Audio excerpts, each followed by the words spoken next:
Welcome to Path to Peace with Todd Perlmutter. I'm your host, Todd Perlmutter. Our world is a projection of our collective consciousness. The more peace we bring into our lives, the more peace we bring into this world. So let the transformation begin. Isn't it remarkable that we have a voice in our head that creates all the suffering in our lives? We have our own torturer walking around, following us everywhere we go, reminding us of the worst moments of our lives, reminding us of our worst fears, always bringing up our mistakes, embarrassing moments, cruel behaviors of others. Long after the event passed. And just like watching anything that is persuasive for long enough, eventually we just believe it.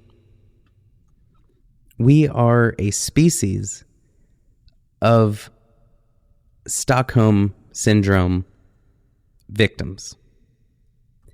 We have all come to love and trust our worst abuser.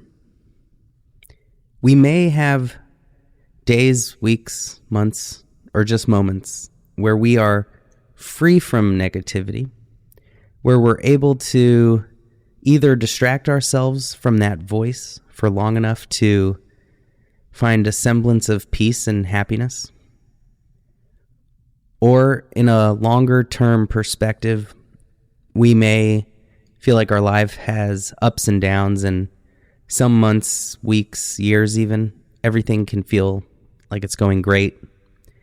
And then a little thing or a big thing can send us back down that rabbit hole of negativity and really a downward spiral that we just seemingly can't escape from. And those downtimes can last for also moments, days, weeks, months, or years. And when we are feeling that negativity, that draining, exhausted, obsessive thinking that we feel trapped inside, we need to do three things. First, we want to end it. We want to break that cycle. We do not want to go down that black hole and pass that event horizon to the point where we cannot escape. The second thing we need to do is prevent those moments, to prevent that tendency to slide down that slippery slope.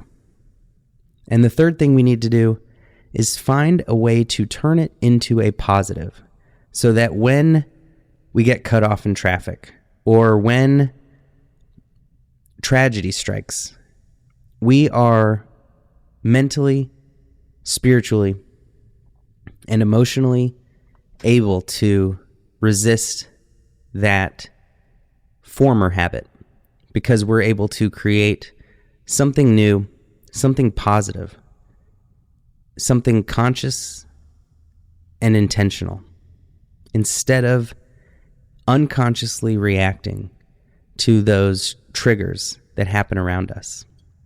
And I know that those triggers are real.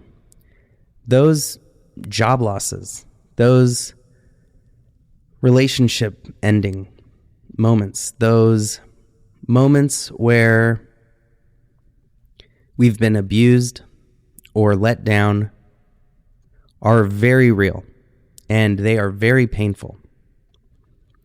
And even though it may not seem like it at the time, there is always more than one way to respond to something. We can respond to anything that happens to us with wisdom or in a self-destructive way. And especially when something bad has happened to us, we deserve to give ourselves that healing response. We are worth it. We are not slaves to our environment. We are the conscious creators of our inner space. And there is nothing that we cannot heal from and overcome. And the way we do that is, first, if we are in this negative downward spiral, we need to end it. That is the first step. We need to break that cycle of negative thinking. And there are many, many ways we can do this. And they are rather simple. Usually, when we get stuck in this negative thought spiral, we don't change anything about our situation, and we're waiting for our mindset to change.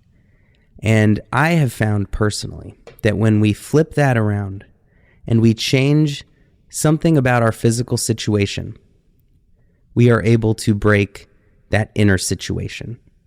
And that can be as simple as watching a movie or stand-up comedy or whatever can pull our attention and our thought stream and our focus out of whatever we've been obsessing on. It can be going for a run, going to the gym, going for a walk.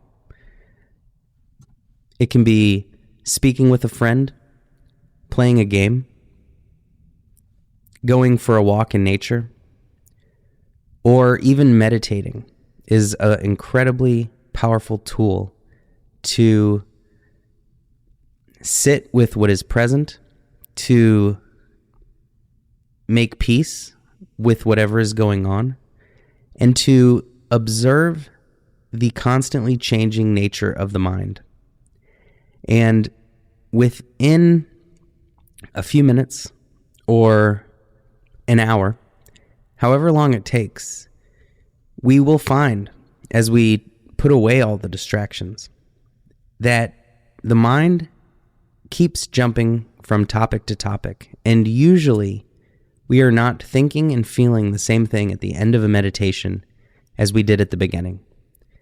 And it is simply that practice of observing the thoughts instead of thinking them, and to notice the constant change, and to bring our attention back to our breath or to a mantra, and using that to change our state of awareness and to break that thought process. Because that is really what meditation is. It is the interruption of thought by focusing on our breath or mantra, or a voice from a guided meditation. These are profound ways to break that train of thought and to create a totally new train of thought that is coming from this deep peace. The more we practice meditation, the easier it is to use it when we are very chaotic in our lives. So by making it a habit, a daily habit, 5-10 minutes a day, repeating a mantra is the easiest way to stop the unconscious negative thinking. Focusing on the breath is a little more challenging for beginners, and either one is incredibly powerful to start a new way of thinking with peacefulness and calm, because we are still in the body, and naturally that can still the mind. Depending on where I am, depending on the day, depending on how I'm feeling, any of those are incredibly transformative practices for just getting us out of our head and helping us think about something else. But those distractions are really great for when we're in the moment and we're lost in thought. But at the end of the day, those thoughts are still there. Those fears, those worries, those regrets are still under the surface. And if we become workaholics or gym addicts, or we become dependent on entertainment to lift us up when we are falling down, then we are not really dealing with the problem, and we're not increasing our peace and joy. We are just masking our pain and suffering. And so the second thing we need to do is prevent that downward spiral from happening in the first place. And the way we do that is twofold. First, we really need to explore our triggers, explore the root cause of why a trigger sets us off. And that comes from recognizing that we have certain mental habits, that we have certain ways of seeing and reacting to the world. And most of those are unconscious programs that we have been conditioned to believe and think. Often embarrassment stems from being criticized or ridiculed, often in our young age. Often our fear of losing a house or a job stems from things we've seen in the news, things we may have experienced or seen others experience at some point in our lives. And fear of losing someone we love stems from our attachment to that person and to a fear of either rejection or loneliness, which may also stem from feeling neglected or abandoned when we were younger. But we don't even really have to go that deep. We simply need to explore those triggering moments. And we probably have more than enough material to work with. We probably have so many times in our past where we have become very despondent, depressed, angry, resentful, lost in regret. And simply by looking at what triggered that, we can really meditate on that, and we can mentally prepare for something like that to trigger us again. And a lot of people try to avoid their triggers. A lot of people try to create a life where we'll never be criticized, we'll never be rejected. But that only leads to a small, fearful, lonely life. And if instead we recognize those fears and we visualize how we would respond with our highest wisdom, with our utmost patience, we are simply by visualizing, living that moment, even though it's in our head. There is no difference between doing something in our mind or doing something for real, according to our mind. It is the same processes of the brain going on, and we are rewiring our brain to naturally respond that way in a future situation. We are naturally creating a wise, conscious response simply through repeated visualization. This is the process of rewiring our brain and creating new automatic habits. When we have a little distance to prepare, to prevent these negative train of thoughts, we create this inertia that reverses all of the inertia that our past habits have led up to this moment have caused. And we are creating an inertia in the opposite direction, so that instead of thinking negatively and losing ourselves to these heavy emotions and negative thoughts, we start slowly to build up habits where we respond, instead of triggering the past and our past history, our memories, and our negative thinking. We start to make presence our natural way of being, where we don't lose ourselves, where we stay composed, where our brain can even run off if it wants to, but we're going to stay right here. And it really starts with embracing our triggers. Now, I don't mean putting ourselves in harm's way, putting ourselves in situations that will intentionally upset us. I simply mean this very profound realization that I had recently, which is how we approach anything determines how we feel about everything. If we sit down to work and our mind is going, ugh, I do not want to do this. Ugh, not more work. I hate this work. This work is the worst.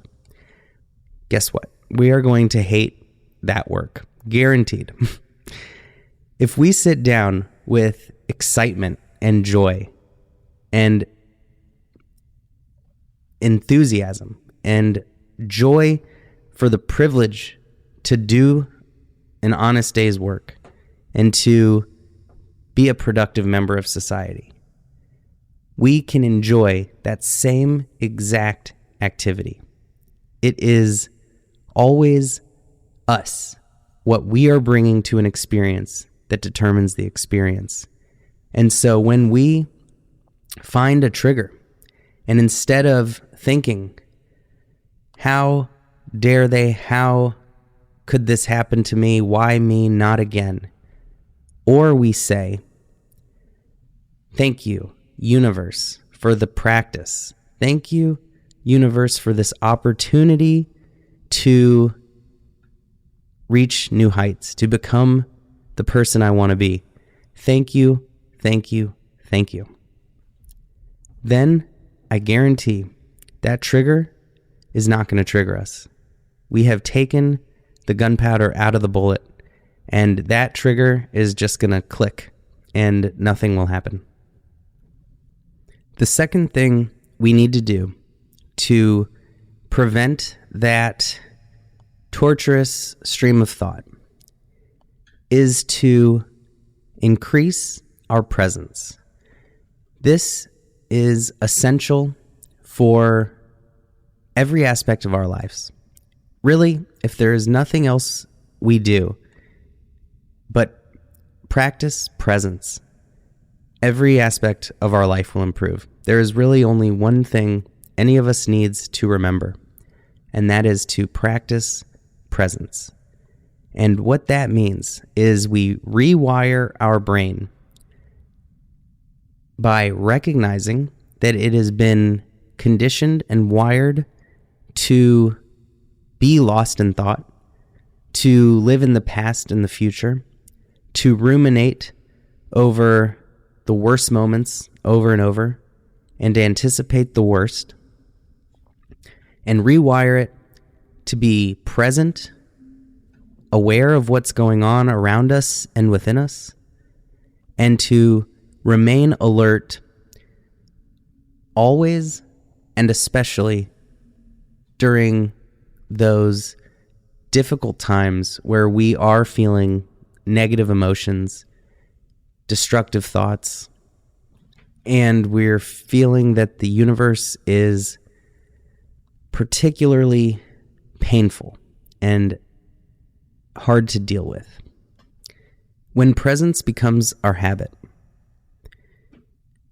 any bad moment we no longer think about. It was for one brief moment and it's gone, and it doesn't stick to us. We don't latch on to it. We're not carrying that weight on our shoulders, we have a practice of constantly welcoming the moment and letting it go. Welcoming it, whatever it is, good or bad, and then letting it go. We don't need to hold on to good moments, and we don't need to let our unconscious mind carry the worst moments around with us for the rest of our lives. And this is why simply practicing presence and nothing else improves our relationships, because we're with someone completely. We are giving them our full attention. We're not thinking about what we're going to do later. We're not thinking of how we can get something out of them. We are just in the moment and responding to the moment with who we truly are, beyond that negative voice in our head that is not who we are. And we can stop listening to that voice when we become present. With presence, we don't listen to any of that mental habit and all physical habits that are negative. Stop immediately. So much of our society focuses on symptoms, and we look at the symptom as the cause. And instead of becoming present, we want to lose weight, or we want to get a promotion, or we want a significant other. But when we just increase our presence, work improves, creativity improves, productivity improves, the peace and joy in our lives is increased. And literally every single aspect of our lives falls into alignment with our intentions, because that ego is out of the picture. It may still be yapping in our ear, but we are the directors of our story, and we get to choose where we put the camera, where we put our focus and attention. And we do not have to give it to a voice in our head that, if it was a real person, would be our mortal enemy. And the way we create presence is by staying aware of our mind, our body, and our surroundings. We stay hyper vigilant and aware of that voice, because we really need to recognize what we are thinking about most of the time in order to truly know what is going on inside of us, so that we can consciously choose a path forward that is based on honesty and truth instead of delusion, resistance, and aversion. So we meditate, we be without distractions when we are with people, when we are engaged in our tasks. We practice eating every bite of food and really feeling every moment of it. We give our loved ones undivided attention. We give our chores our undivided attention, and we approach them with joy and excitement. We feel every step when we walk. And eventually, we feel every breath. And this is when we become truly present as our new way of being. And the third thing that is just a bonus for when those torturous thoughts pop up, even after we've been practicing presence and making a lot of progress. And that is to turn it into a positive. And the way we do that is to look at those thoughts with curiosity. Instead of feeling those thoughts and believing those thoughts, we explore. Every explorer on earth had tremendous courage to face the unknown. And we must be the explorers of our mind. And when we do that, we immediately turn fear into courage. And we turn insecurity and doubt into confidence and strength. So when those thoughts pop up, we can ask them, what is it teaching us? What can we learn from this? And what can we do about this? And sometimes it may be letting go and doing nothing.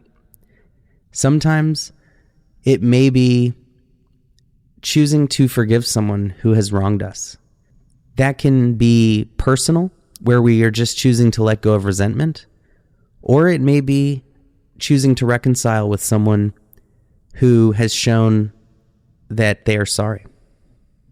In no way does it have to be going back to an abuser or putting ourselves in a position where we're going to be hurt again.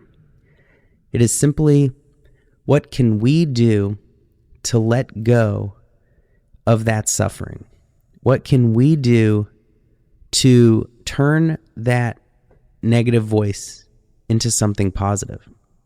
And even though it's maybe irrational, that voice in our head, even though it may be hyper negative, there may be a kernel of truth there that we won't know unless we look. And oftentimes, there is some action that we can take. It's kind of like procrastination feels terrible to us. And it is a sign that we've got to get to work. And the pain of work is less than the pain of procrastination. And so if it is fear about a job, maybe we can start looking for a new job or rededicate ourselves to our work and find a renewed enthusiasm there, or to come up with some creative solution for a problem we have in our professional life. If it's fear of loneliness or thoughts of rejection and reminders of a hard breakup, maybe that is telling us we need to put ourselves back out there. We need to watch that doom and gloom voice in our head that tells us we'll never find someone. And we need to remind ourselves that there is someone out there for every one of us. If that voice is focusing on family drama or a family separation, maybe there is something we can do to either let go and move on or reconcile. Oftentimes, these thoughts that keep popping into our heads stay there because of a lack of action.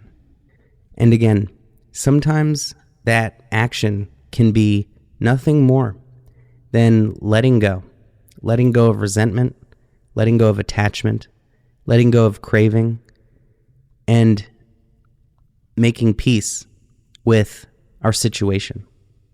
And other times, it can be a call for external action. But we won't know if we don't explore. And that is the beauty of even negative thoughts. We can find a nugget of truth. We can find a sliver of hope and a silver lining to grab onto. But first, we have to break that negative cycle of thought, break that negative habitual thinking, practice presence, and embracing those triggers so that we can prevent them from happening in the first place. And then with that peaceful, joyful energy, by approaching everything in our life with joy and excitement, and by noticing those negative thoughts and turning them into positive action, our whole lives can change. Thank you so much for listening. If this has been helpful, if you find value in these podcasts, please consider supporting our podcast through either Patreon, Buy Me a Coffee, or through eastwestism.org. And we will try to keep it commercial free as long as possible. That's very important to us. And we thank you so much for your support. Much love. You have been listening to Path to Peace with Todd Perlmutter. Being here and putting in this important and noble work is one of the greatest gifts you can give yourself and others. If you found this podcast even a little helpful, please make sure to leave a review so it can reach others who may be in need. And remember, the path to peace starts with a single step.